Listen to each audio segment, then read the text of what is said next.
Hello everyone and welcome back to my channel. So I wanted today to talk about, I thought it would be a fun series to break up the book to a book summary on When He's Married to Mom, which is a book on mother-son enmeshment, and I think it has informed a lot of my work on mother-son enmeshment, and I hope it's helpful to you guys. So definitely buy a copy and read it, but I thought it'd be fun to kind of like do a chapter by chapter breakdown to dive a little bit deeper into mother-son enmeshment, essentially. So I'll be pulling some quotes as well as kind of like giving a general summary of the chapter. So the book is When He's Married to Mom. It's written by Ken Adams, and it's an excellent resource for anybody who's experienced mother-son enmeshment directly, whether you're a son who suspects that you've experienced mother-son enmeshment, or you are the partner of a mother-enmeshed man, or someone in your life, whether a sibling or a friend, is a mother-enmeshed man and is needing some support, or you just want to understand them better. So in chapter 1, Ken Adams goes a little bit into summarizing what mother-son enmeshment is. And one of the points that he makes that I think is really, really fantastic, and I draw the quote directly from the chapter, is there is a universe of difference between a mother who loves her son dearly and a mother who makes her son the primary focus of her passion and preoccupation in an attempt to compensate for her own emptiness. The constant pull on a mother-enmeshed man by his mother keeps him enmeshed and prevents him from following his natural desire to get close to his wife, partner, girlfriend. So I think this is something really fantastic to talk about, because I often get the question in my work and here on YouTube, isn't it good for family members to love each other and express affection and give attention and care about each other's needs and be close? People often have a resistance toward the concept of enmeshment. They feel an enormous amount of either guilt or, it sometimes has this sort of connotation, or it suggests that we should be rugged individualists, and anything that suggests that we have to differentiate instead of be enmeshed brings up this idea that maybe it means that you're going to be a rugged individualist that's cold and distant if you go through the process of differentiation. But this is not the case. There's a world of difference between closeness and authentic, healthy love and enmeshment, but it's a fine line. They look the same from the outside. From the outside, the attention and affection that comes from both love and enmeshment seems very similar. But the main difference to me is that love that offers a type of attention and affection that feels freeing and supporting is different than enmeshment. Love that's free, that feels freeing and supportive, it pushes you out into the world and further along your path as an individual, while at the same time offering you a sense of security and loose guidance that doesn't feel like control. So it's like a safe place you can fall. It's like love that says, hey, go out there. If you fail, we got you temporarily until you're ready to go back out there and try again. Right? And here's some guidance, take it or leave it, right? You don't have to follow what we're saying, but here's some guidance based on the life experience that we've had, right? Here's things to look out for. Here's where we think it would be good for you to go. But we trust your word. We trust you to figure it out for yourself and make the best decisions for your soul, for your path. It helps you feel stronger and more capable in your individual pursuits, including your relationships, your personal, intimate relationships, your social relationships, your professional relationships, your vocation. It helps you feel more capable in meeting your survival needs, autonomously, but also knowing that, like, hey, if you fail, we got you, and then you can keep figuring it out until until you learn how to do it on your own. Like, we'll teach you to fish, and if you run out of fish to eat, you're not going to go hungry. We'll give you some fish, but then we'll still keep supporting you in learning how to fish, so you can become a really good fisherman for yourself and your family. Feel supported in your creative pursuits and your hobbies and your unique gifts, and even if they're different or weird or just not necessarily understood or like directly practiced by your family members, you still feel supported, right? Enmeshment, on the other hand, love that comes from enmeshment, it pulls you back home. It has this pulling energy, and you feel there's a heaviness and guilt attached to it, especially toward the mother, because we're talking about mother and son enmeshment here. So if you feel like, oh man, I don't go there enough, I don't hang out enough, I feel her pulling me back there, she's not getting enough, right, from me. And it functions as a brake on your individual path. Instead of feeling like more capable and more pushed into your own path, you feel like dragged back, like someone's dragging you back instead of pushing you forward. And you feel guilty about your individual pursuits, and you often feel very alone and misunderstood, right? So authentic love and authentic closeness, it from mother to child, or from parental unit to children, but very specifically mother to son, the way we're talking about mother-son enmeshment here. Authentic, healthy love and closeness, it gives emotional energy to the child. The mother gives energy. While enmeshment, she takes energy, she pulls energy, she expects energy. So a mother who gives attention and affection from the place of enmeshment is actually, filling gaps in herself that are not meant to be filled by her children and should be filled by herself or other, healthy, emotionally competent adults. And so that's the difference you will feel there. Healthy closeness and unhealthy closeness is healthy closeness makes you feel like more of an individual, like more autonomous, while still feeling close and wanting to be close and, wanting to call and wanting to visit, but not feeling obligated to. Unhealthy closeness feels like you're obligated, and there's guilt attached to it if you don't fulfill, the closeness. And it also feels like you're not able to actually go ever more, each time more and more, be more and more of an individual in the world. You have to be less and less of an individual in order to maintain that closeness. Whereas healthy closeness, the more of an individual you are, the greater the closeness is. It seems paradoxical, but I think that's actually because most of humanity is not at a stage of development that experiences healthy closeness and truly secure attachment. Secure attachment has high levels of autonomy and high levels of closeness. It seems like those are competing needs, but they're actually not. They're intertwined when they're healthy. Because you're closer in authentic love and authentic closeness, you're actually closer to your soul, right? You're closer to who you authentically are, both people, the mother and the son. The mother is very deeply connected to who she authentically is. She's not using the son to fill the gaps and voids of her ego. She has, she knows how to parent her inner child. She's not expecting her child to parent her inner child.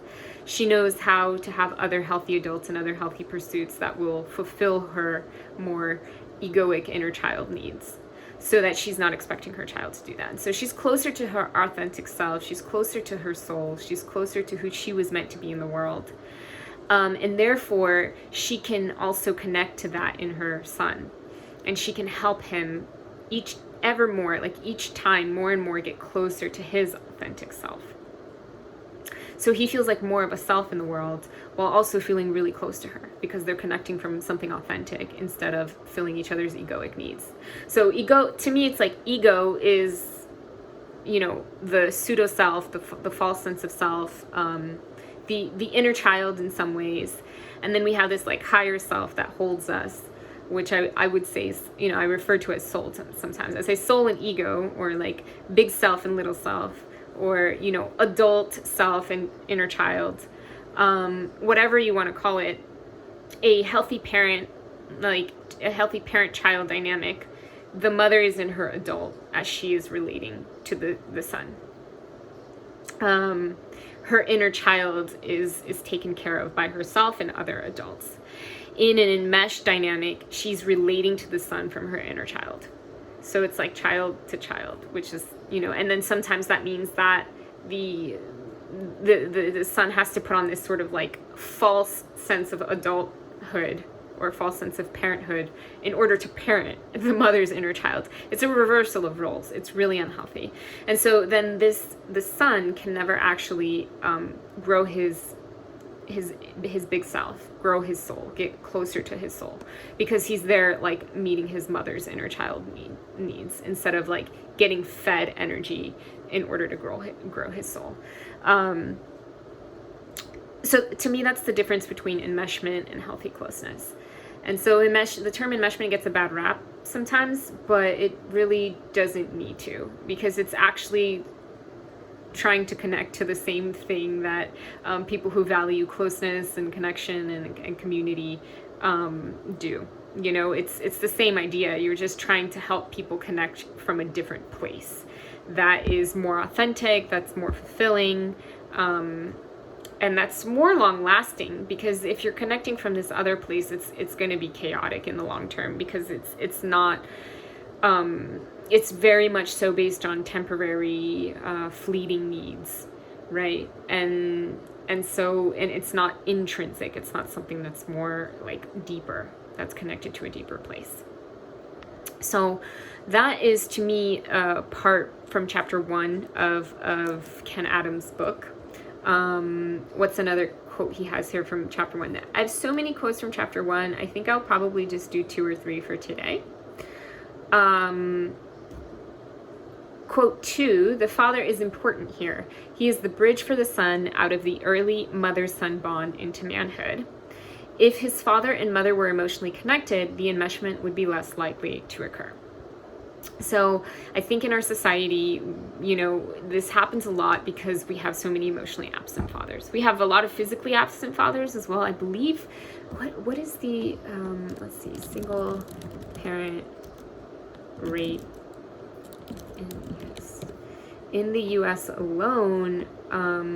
About 25% of children live in single parent households.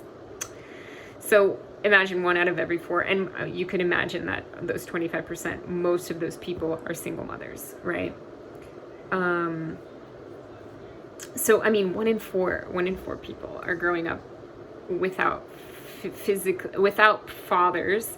But then you would imagine that most of the people that have fathers in the household are also, to one degree or another, maybe the fathers are physically present, but they're not totally emotionally present. And they're definitely not totally emotionally present for the mother, which is a huge part of this, a huge part of the dynamic, and they will say, like, most children who are raised to be healthy, high functioning adults, like emotionally functioning adults, are very emotionally mature, grow up in households where the father is very emotionally present for the mother, not just for the kids. It's not even as important for the father to be super present for the kids. It's actually more important for him to be really present for the mother, because the mother provides most of the child's emotional needs in early life. I mean, it's just the way kind of nature had it. It doesn't mean that fathers don't play an important role in relating directly to the children, but in those first few years of life, the first 9 months, first of all, like, the mother's creating this bond, hormonally, the nervous system, emotionally.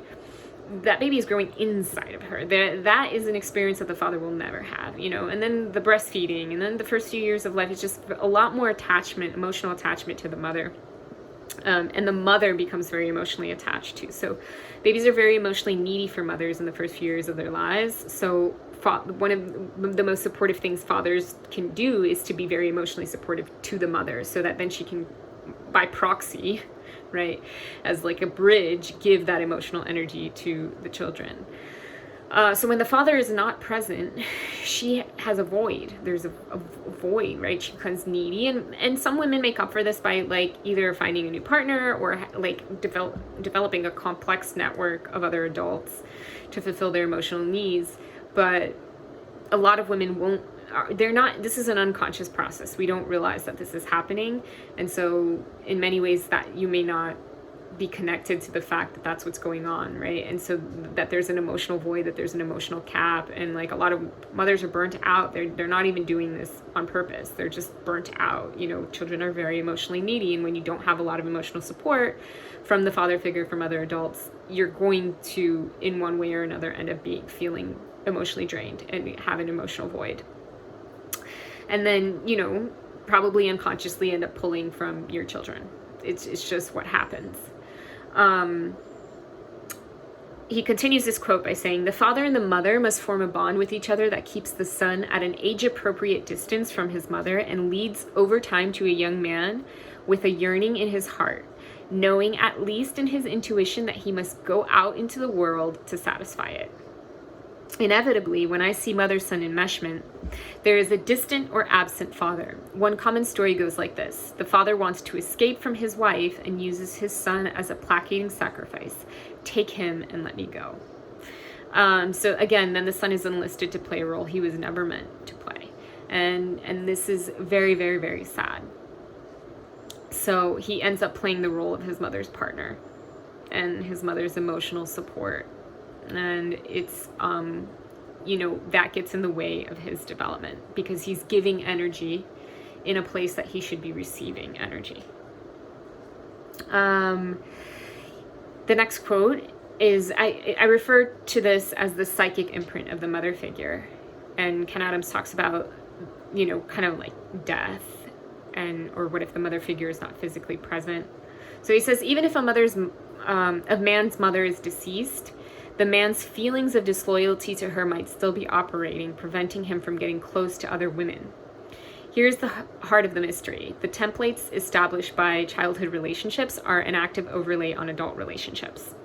In the specific case of mother enmeshed men, the remnants of the guilty bond to his mother can be so powerful that the man is frozen in the past, whether he talks to his mom every day or not for decades. So the imprint is there. Like you imprint, it's like there's a psychic version of your mother living inside your brain at all points in time, and you're just living with that inner voice and that inner imprint in everything you do and in every relationship. So even if she's dead or you move halfway across the world, this imprint is still functioning in the way that you relate to women, and you're going to project a lot of that unresolved stuff onto any partner that you try to relate to until you resolve it internally. So, you know, moving away or, you know, not physically talking to your mom anymore or her being dead is not going to resolve the problem. It's an inner emotional process of growing in awareness and recognizing the patterns that resolves it. One more quote. I think I'm going to do one more quote. All of the anger and disappointment that he contained is then projected onto his now partner. So just a continuation of what I was just saying. And his attraction to her is tempered by an unconscious avoidance of getting too close. He becomes ambivalent. If nothing changes, he will never experience the full masculine pride of making his own choices, of having his own wife, and of fathering his own children. And even if you do, so I'm going to add to what Ken is saying here, even if you do, it's never really yours. Even if you marry the woman, even if you have the child, you never feel fully like that was your choice and you're super committed to it and you really, really wanted it. You did it probably because society expected you to, or you got pushed into it by, you know, some woman you were dating, or your mother pushed you into it, ironically. So it's really about this idea of like your imprint in the world. Like you chose to father your own children. You're deeply committed to that. You chose to marry the wife. You chose the woman you wanted to be with, and you were fully committed, and you really let go of the psychic imprint of the mother figure inside of you. So you're going to project a ton of crap onto your partner who doesn't deserve it.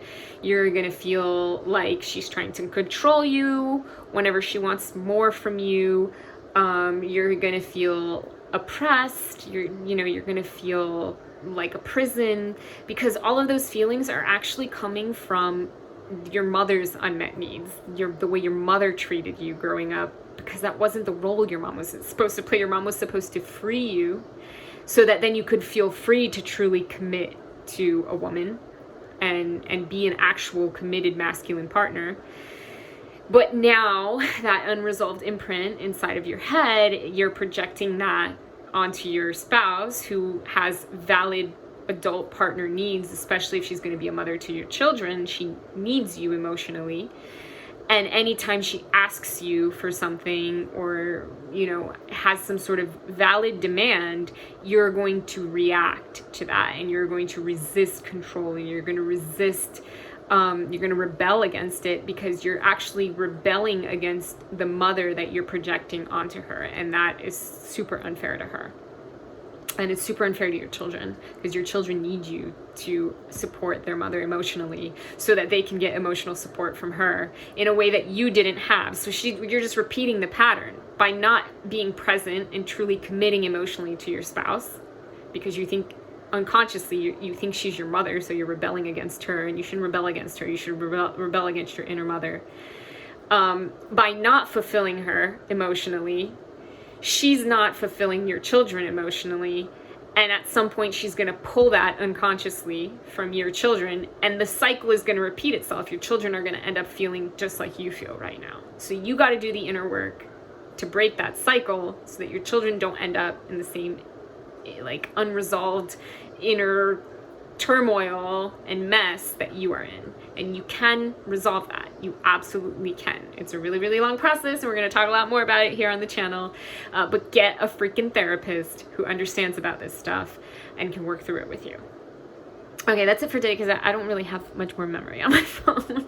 And so I need some, I need to finish the video here. But I'm going to keep talking about When He's Married to Mom. Get a copy of it. I'm going to put it in the link down below. Read through it. It's going to help support you. And I hope this video series is also helping support you. Leave your questions down in the comments below, because I will do a Q&A at some point once I've done the whole book. And I'm going to answer some questions. So if you have specific scenarios that you are going through in your own life and you're willing to share and open up about it, and you have questions about it, put it down in the comments, and I will do case examples in a later video. All right, everyone, have a good week, weekend, month, and I'll see you next time here on the channel.